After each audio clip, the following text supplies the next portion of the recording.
家好，欢迎跟我继续精读《水浒传》。今天我们要讲的内容呢，就是梁山的大结局，内容叫做千古了蛙埋玉帝，落花啼鸟总关愁。话说宋江衣锦还乡，回到东京与众弟兄相会，大家呢也都有了朝廷的诰命，每个人也都有了相应的官职。神行太保戴宗前来探望宋江，两个人呢坐着聊天。只见戴宗起身道：“小弟以蒙圣恩，受了兖州都统制，现情愿纳下官告，要去泰安州岳庙里陪堂求贤，过了此生，实为万幸。”所以带回来的27个人虽然封了官，但是有些人说这官我觉得没劲，我不想当了。宋江说：“贤弟何故行此念头？”戴宗说：“昨天晚上我梦到了崔府君勾唤，因此发了这篇善心。”那宋江就讲：“你既为神行太保，他日必做岳府林冲。”自此相别之后，戴宗纳还官告，去泰安州岳庙中陪堂出家。当然，泰安州岳庙这件事情，在此前戴宗下山的时候就去到过，但是那个时候的他无论如何也不会想到，将来这是自己终老的地方。后数月，一日无恙，与众道伴相辞作别，大笑而终。所以说后来呢，还有一些人在岳庙里面呢塑了戴宗的神像，说胎骨就是他的真身，说这个戴宗的结果还是很不错的。阮氏三雄当中的阮小七结局如何？我们一起来看。因为我们知道阮氏三雄当中的老二和老五都已经死了，老七受了诰命，辞别宋江，去往盖天军做都统制。结果不到几个月呢，就被之前打仗的这个王炳这些人怀恨辱骂，累累在童枢密面前诉说阮小七的过失。而且阮小七当年作为一个底层人，他也不懂规矩，他还穿着方腊的黄袍玉带闹着玩，但是这件事情也被告了，说他怀心不良，必致造反。那童贯把此事知达了蔡京，奏过天子，请降圣旨，移公文到彼处，追夺了本身官告，复为庶民。所以给你封了官，这官能不能当长久还是个问题。戴宗是我不想当了，阮小七是被人给告了，把这官又给夺了。当然阮小七也很高兴，自带老母回到梁山坡石碣村，仍旧打鱼为生，从哪里来回哪里去，奉养老母以终天年，后来寿至60而亡。小旋风柴进在京师看到戴宗纳还官告求贤，又看到阮小七的官告也被追了，所以他就心里面很不舒服了。我也曾经在方腊处做过驸马，因为当年打方腊的时候，柴进为了配合在里边当过驸马。他说如果将来被奸臣得知，就一定会在天子前面进谗言，到时候岂不受辱？于是推称自己风疾病患，不时举发，难以任用，也情愿纳还官告，求贤为农，回到了沧州横海郡为民，自在过一生。忽然一日无疾而终，这都算是比较好的，对吧？都属于善终的人。李应呢也不错，受了一个中山府的都统制，赴任半年，听说柴进走了，也自己假装封贪，所以封贪是个好毛病，大家都开始装。从李俊开始，对吧？李俊完事之后，柴进装，柴进装完了，李应装。当然有一个不装的是林冲。那说这个李应呢，也是开始缴纳官告，复回到故乡独龙岗村中过活，后来还是跟杜兴一块当富豪去了，俱得善终。当然因为李应以前就是李家庄的老大嘛，这个杜兴鬼脸是他的管家。关胜在北京大名府总管兵马，甚得军心，众皆亲服。一日操练军马回来大醉，失脚落马，得病身亡。关胜也不算是死得太憋屈。呼延灼受了御营指挥使，每天随驾操备，后来领大军破大金乌竹四太子，出军杀至淮西的时候阵亡，所以呼延灼算是为国尽忠了。只有朱仝在保定府管军有功，后来随着刘光世大破金军，一直做到太平军节度使。朱仝最后的结果是非常好的，官做得很大。花荣带了7小妹子前来应天府到任，吴用自来单身，只带了随行安童去武圣军到任。所以大家知道，最后他们打了胜仗，被分散到了各个地方去。李逵独自带了2个仆从来到润州到任。李逵是到润州上任的，润州是当年打方腊的第一关呢。在润州当时死掉了宋万等等这些人。说为什么只有这3个到任呢？别的都不说了呢？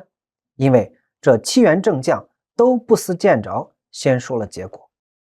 后面的5员正将呢，叫宋江、卢俊义、花荣、吴用、李逵，还有司会处，因此不便说完，后面慢慢再讲。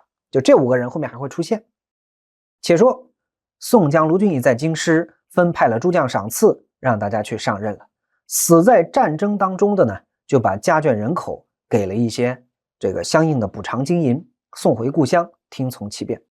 现在朝京偏将有15员，除了他的兄弟宋清又回自己老家务农了，杜兴呢跟着李应还乡去了，黄信重新回到了青州，孙立当年的登州派带着兄弟孙兴、顾大嫂、妻小依然回到登州。邹衍死后，邹润不愿为官，回登云山去了。蔡庆跟着关胜仍回北京为民。所以大家知道这里边有很多兄弟是回到了自己本来的地方。大闹一场，复归平静。裴宣跟杨林一商议，说我回饮马川受职求贤。蒋敬、神算子思念故乡，回潭州为民，回长沙了。说这个朱武呢，自来投受樊瑞道法。朱武和樊瑞2个人做了道士，云游江湖，后来去投奔大哥公孙胜了，一中天年。穆春回到揭阳镇中，复为良民，当然当年是混道上的，现在是好人了。临镇作为炮手，仍然受到火药局御营任用。以前在京师还有偏将5员。安道全亲取回京，于是在太医院做了金子医官。那黄甫端不是被皇帝扣留了吗？做了什么呢？做了御马监的大使。金大坚也在内府御宝监为官。萧让在太师府上受职，做门馆先生。岳和在驸马王都尉府中敬老清闲，终身快乐。人家没去的，反而结果还都不错。宋江自从和卢俊义分别之后，各去上任。卢俊义也没有家眷，就带了几个随行伴党，往泸州而去。宋江呢，去了楚州赴任，各自分散，不在话下。读到这里，似乎结局我们还可以接受，但是还没完。且说宋朝元来自太宗传太祖帝位时说了誓愿，以致朝代奸佞不清，就是朝廷当中奸贼当道。至今徽宗天子至圣至明，不期之辈奸臣当道。当然这是一个明面上的官话，实际上我们读《水浒传》都知道，这哪叫至圣至明？真是至圣至明，怎么可能被奸臣当道呢？当此之时，4大奸臣叫蔡京、童贯、高俅、杨戬，变乱天下，坏国坏家坏民。而殿帅府太尉高俅、杨戬发现天子重礼厚赐宋江，心生不然，心里面很不爽。他们2个就商议了，说宋江、卢俊义是我们的仇人，如今竟然有功，叫他上马管军，下马管民，我们难道不惹人耻笑吗？自古道恨小非君子，无毒不丈夫，对吧？说收拾他们。杨戬道：“我有一计，先对付卢俊义，便绝了宋江一纸臂膊。因为宋江是不会打仗的，卢俊义是非常厉害的，这人十分英勇。若先对付宋江，他如果知道了，必然出事。我们如果先对付宋江呢，把宋江干掉，卢俊义会造反。但是先干掉卢俊义，宋江这个人不是个武将，而且他怎么样，忠义当头，所以不要紧。”高俅说：“愿闻你的妙计。”杨戬道：“排除几个泸州军汉，你这个卢俊义不是去泸州做安抚使吗？你就来省院首告卢安抚，说他招军买马，对吧？从泸州买通几个军人，就说他在那边要造反。然后呢，就给他申呈去太师府启奏，咱们跟太师府一起都瞒了。等到太师奏过天子，就派人把他骗来京师。待上皇赐御史与他，里边下些水银，就是下毒，作用不得，便成不得大事，到时候弄死他。”然后我们再差天使赐御酒给宋江吃，酒里也给他下慢药，半月之间定然没救。也就是说，他们的计策叫做毒死宋江和卢俊义，先毒卢俊义，后毒宋江。用什么毒？用御酒御食毒。你想想，御酒御食按理说是皇帝赐的东西，这帮奸臣敢用这个东西做文章啊，你就知道天子是多么的昏庸了。两个贼臣计议定了，着心腹人出来寻觅两个泸州土人，写给他状子，让他去告卢安抚在泸州招兵买马，意欲造反，并且呢说他经常派人去楚州连结安抚使宋江，想要起义。枢密院却是童贯，各处都是大奸臣。童贯也跟宋江有仇，当即收了状子进来太师府启奏。蔡京一看，那简直太高兴了。4个奸臣定了计策，连忙启奏天子。天子说，我想了想，宋江、卢俊义征讨四方，掌握失握兵权都不造反，现在没仗打了，他造反他图个啥呀？寡人不曾亏负他，如何肯叛逆朝廷？其中有诈，不准。当有高俅、杨戬在旁奏道，圣上道理虽然，可是人心难存呐，可能是他们嫌官小吧。上皇说，叫来我问问，自取实招。中了一步计了，要把他叫来了。蔡京、童贯又说，卢俊义是一猛兽，为保其心，倘若惊动他，必致走透。万一他要有准备，今后就难以收捕了。要不然这样，让他来京师，陛下亲赐御膳御酒，对吧？好好的这个盛筵抚育，到时候看一看，如果没有，咱也就不怪他；万一有，咱就把他控制起来。上皇准奏。你看这皇帝很昏庸啊，下了一道圣旨，命卢俊义来朝，说有委用的事儿。那卢俊义当然不能不来，一听宣取回朝，便使命离了泸州，一起上了铺马来京。余路无话，次日早到东华门外伺候早朝。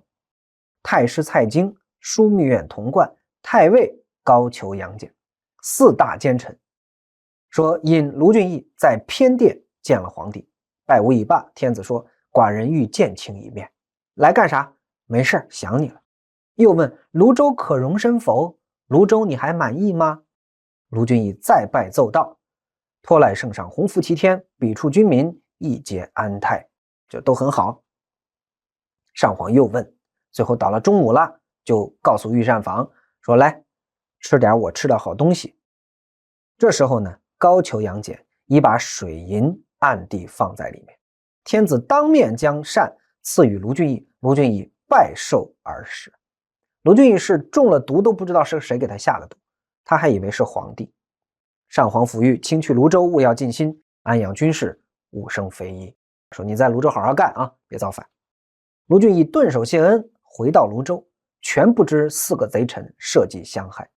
回到泸州，便觉腰甚疼痛，举动不得，也不能乘马，只能坐船。结果等船来到4州淮河，天数将近，生出事来。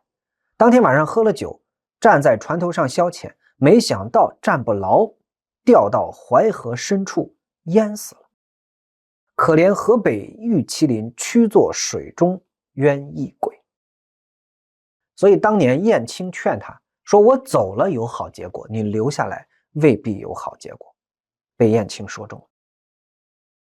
宋公明怎么样呢？自从到了楚州做安抚使，监管总领兵马，到任之后啊，惜君爱民，百姓敬之如父母，军校养之若神明。宋公明确实是一个好手，当什么官都能当得很好。当年当个押司也干得特别厉害，天下闻名。后来上山当老大，把梁山做大做强，对吧？再创辉煌。现在把你弄到楚州去干安抚使，总领楚州兵马，弄得百姓敬爱，军校敬仰。宋公明没事就有时候出去玩，说楚州南门外有个地方叫了儿洼，其山四面都是水港，中间有高山一座，一座山周围全是水。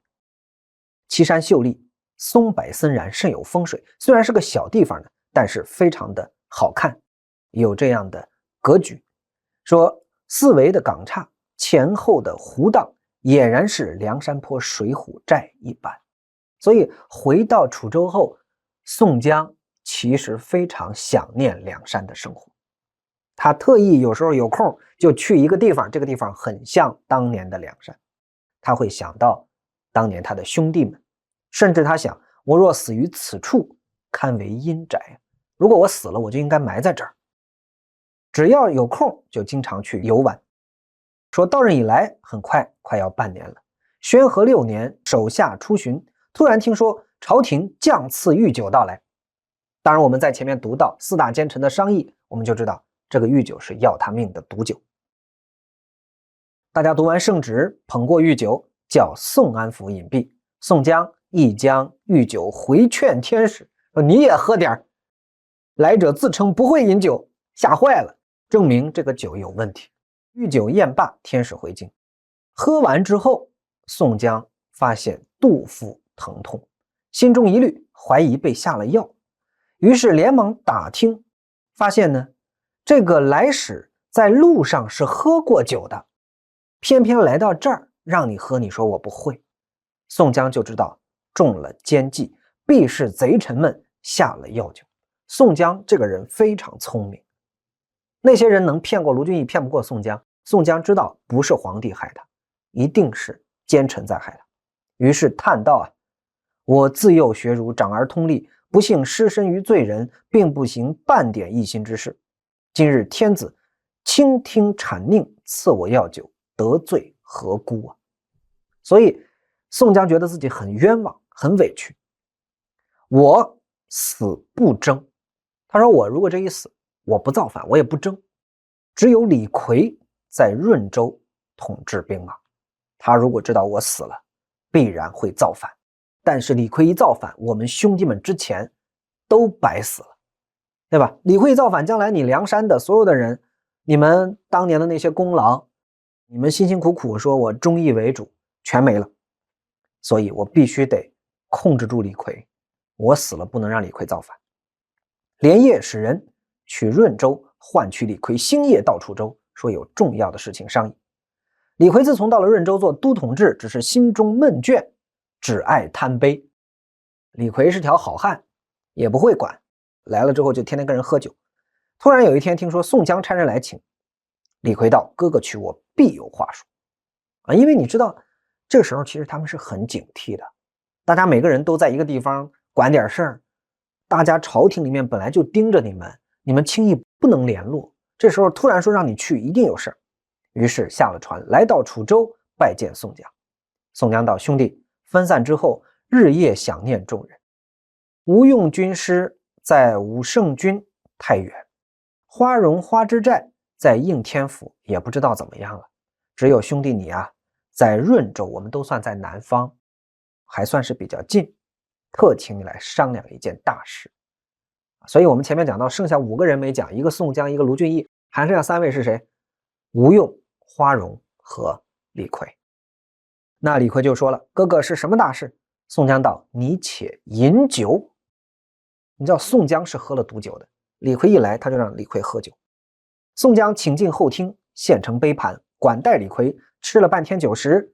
宋江讲：贤弟不知我听说朝廷差人派了药酒来赐给我吃，如果死了你觉得怎么办？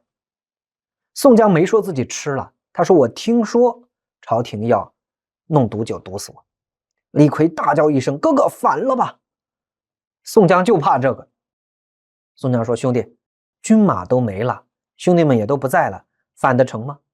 李逵说：我镇江有3000军马，哥哥这里楚州军马点起来，跟着百姓一起尽数起去，再招兵买马杀将去，大不了咱们重回梁山坡，强似在这奸臣们手下受气。所以你知道，哪怕奸臣不弄死他，他们也活得不开心宋江道：兄弟且慢着，再有计较。说你先等等吧。原来那接风酒内也下了慢药。当天李逵喝了酒，第2天乘船相送。李逵说：哥哥几时起兵？我起军接应。李逵还想着造反呢。宋江说：兄弟你别怪我，前天朝廷差天使赐药酒与我服了，死在旦夕。说我已经活不久了，我为人一世，只主张忠义2字，不肯半点欺心。如今朝廷对不起我，但是宁朝廷负我，我忠心不负朝廷。我死之后，我害怕你会造反，坏了我梁山替天行道的忠义之名啊，所以我才请你来见。昨天晚上你也喝了毒酒了，你回到润州必死。但是你死之后呢，你可以来楚州南门有个了儿洼，风景和梁山很像，咱们死后再相聚。我死之后尸首定然葬在此处，我已经看好了地方。说完之后堕泪如雨。就是宋江这个人是宁死不肯赴朝廷，不愿意留下骂名。李逵听完也哭了，这是李逵的第3次哭，也是他人生的最后一次。说罢了罢了罢了，生时服侍哥哥，死了也只是哥哥部下一个小鬼。就李逵也是一个讲义气的人。说完泪下，立刻觉得身体有些沉重啊，就是人有时候说你不舒服啊，你一开始不觉得啊，你还能觉得是不是有感觉错了，但一旦确诊了，立刻觉得自己身体不好。当时洒泪拜别宋江下船，回到润州要发生死。而李逵临死时告诉旁边人，我死了，千万把我的尸体运到楚州南门外了儿洼，和哥哥一处埋葬，主罢而死。最后大家就把他运到了楚州。而宋江自从李逵别后，心中伤感，还有2个人没见着，一个是吴用，一个是花荣。当天晚上毒药发作，宋江快不行了，就嘱咐旁边的亲随，你们听我的话，把我的尸体安葬在此间南门外了儿洼高原深处，必报你众人之德。说完就死掉了。宋江的从人就按照他的要求置办了棺椁，依礼殡葬。楚州官吏听从其言，不负遗嘱，派人将宋公明灵柩葬于了儿洼。过了几天，李逵的灵柩也从润州运来了，葬在宋江墓侧，不在话下。那梁山最后还有2个人的结局没有交代，就是吴用和花荣。说吴用去了武圣军任承宣使，到任之后心中每常不乐，思念宋公明相爱之心，就到了之后很孤独啊。突然有一天神情恍惚，睡觉都睡不好，晚上梦见宋江、李逵扯出衣服说，军师，我们忠义为主，替天行道，不曾负了天子，却被朝廷赐药毒死，现在已经葬在楚州南门外了儿洼深处了。如果你想念旧情，可以来看看我们。醒了之后，吴用泪如雨下，一直坐到天亮，从此寝食不安。当然他会去。第2天收拾行李进往楚州，不带从人，独自奔来。来到楚州，果然宋江已死，人民无不嗟叹，好官呐，就这么死了。吴用安排祭仪，来到南门外了儿洼，找到这个坟墓，大哭一场，说我本来是村中一个学究，刚开始随着朝天王，后来遇到了你，我才能够有今天这样的发展，到今数十余载，皆赖兄之德。今日既为国家而死，托梦显灵于我，我无以报答，愿将此良梦与仁兄同会于九泉之下。什么意思呢？我趁着这个梦，我追随你们去吧。他要死了，正要自缢，就是正要上吊，只见花荣从船上飞奔到墓前，见了吴用，2个人都大吃一惊。吴用说，你怎么来了？花荣说，我昨天晚上做了一个梦，梦见了宋江和李逵，告诉了我什么什么。他做了一个跟吴用一样的梦。当然这个事情呢，我们就会去想了，就是如果是在现实当中，这种事儿有没有可能发生呢？可能性不大。但是写《水浒传》这个作者实际上在凸显他们的兄弟情，似乎大家是心心相印的，心有灵犀的。那宋公明和李逵说给吴用和花荣各托一梦，所以花荣也来了。吴用说，我也做了这样一个梦，对吧？今日贤弟到此最好，吴某心中想念宋公明，恩义难舍，交情难报，正欲在此处自缢而死，魂魄与仁兄同聚一处啊。他说我死了也想再跟他相会，正好身后之事我就托付给你了。花荣说，别，我也是这么想的，对吧？小弟便当随从，亦与仁兄同归一处。最后吴用、花荣2个人就共同大哭一场，双双悬于树上自缢而死。两个人都吊死了。当然他们为什么不替宋江报仇呢？因为他们都懂宋江，他们知道宋江用死来维护梁山的忠义之名。这也是为什么《水浒传》后来有个名字叫做《忠义水浒传》。当然在那个奸臣当道的时刻，忠义之士是没有好下场的。这一方面是对忠义之士的赞颂和惋惜，一方面也是对那些奸臣的、对那个昏庸的皇帝的最大的控诉。船上这些人还在等了半天，发现吴用、花荣没来。等来到坟前一看，发现两个人自缢身死，慌忙报与本州官僚，也葬在宋江墓侧。所以4座坟俨然是东西四丘。后来楚州百姓感念宋江仁德忠义两全，为他建立祠堂，40享祭，里人祈祷，无不感应。说他们在现实当中失败，但是呢，他们的美名留在了当地，也留在了后代。那次日临朝，那些奸臣们是不是就没有被发现呢？说蔡京、童贯、高俅、杨戬就害怕圣上问宋江怎么死了，只有宿太尉等几位大臣在一旁。上皇便问苏元景说：“你知道楚州安抚使宋江的消息吗？”苏元景说：“我不知道，但是奇了怪了，我昨天做了一个梦，很神奇。”上皇曰：“卿得异梦，可奏于寡人知道。”说：“你做了个什么梦？”苏太尉就说：“我梦见宋江来到我的房间，告诉我说陛下给了他毒酒，他吃完死了。楚人怜其忠义，葬在了南门外了儿洼内，建立祠堂，40享祭。”上皇听罢，点头道：“奇了怪了，你跟我做的梦一样。”然后他又吩咐苏元景：“你差心腹之人前往楚州体察有没有这么回事。”苏元景说：“是。”于是呢，派了心腹之人前去楚州探听宋江消息，不在话下。到了第二天，皇帝又问高俅、杨戬说：“你们知道楚州宋江的消息吗？”大家不敢起奏，就假装不知道。皇帝也觉得很奇怪。那等到宿太尉的心腹打探回来说，宋江确实被御赐毒酒毒死了。死了之后，当地的人感其忠义，葬在了了儿洼的高山之上，而吴用、李逵和花荣也一起殉节埋葬在那里，大家造了祠堂。宿太尉听了，连忙派人回奏天子。上皇见说，不胜伤感。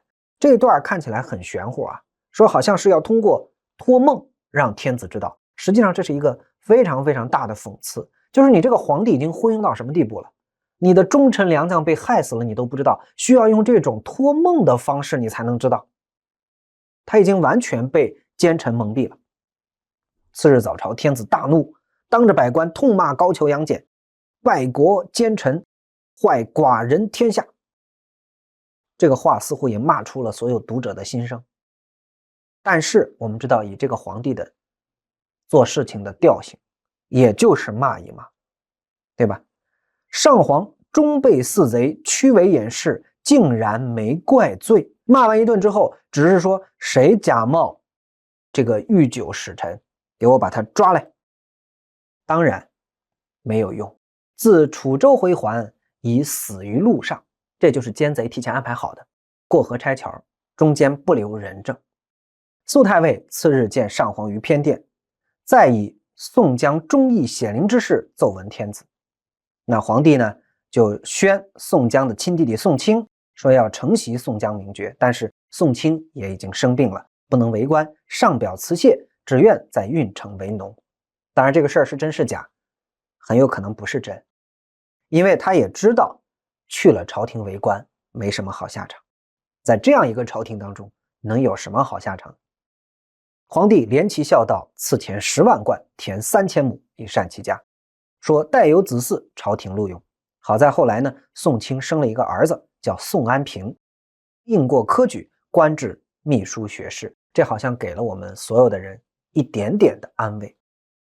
说上皇听完了宿太尉的所奏，亲书圣旨，敕封宋江为忠烈义济灵应侯，仍然赐田于梁山坡，而且在梁山盖起庙宇，大建祠堂，把宋江等人这些牺牲了的人都造了神像，并且御笔亲书叫敬忠之庙。冀州奉敕在梁山坡造起庙宇，说这个庙宇造的非常的辉煌啊，让我们非常的感慨，也非常的感动。但是毕竟还是有一些不平、悲愤和惋惜。最后说上面有一首绝句，上面写的是天罡已尽归天界，36天罡星都走了，地煞还应入地中，千古为神皆妙时，万年青史播英雄。所以这个忠义在当时没有得到好的结果，但是呢，万古流芳。后来宋公明累累显灵，百姓四时享祭不绝。梁山坡内是求风得风，求雨得雨，同时楚州柳儿洼也非常的灵验。所以呢，这两处的人民重建大殿，奏请赐额，装塑神像36元在正殿，两廊塑72元副将，这就是36天罡、72地煞都塑了像，年年享祭，万民顶礼，至今古迹尚存。最后呢，史官有唐律2首，那我们知道律诗一共有8句，每一首都有8句，其中第一首律诗的最后2句说早知正读埋黄壤，学取痴疑范蠡船。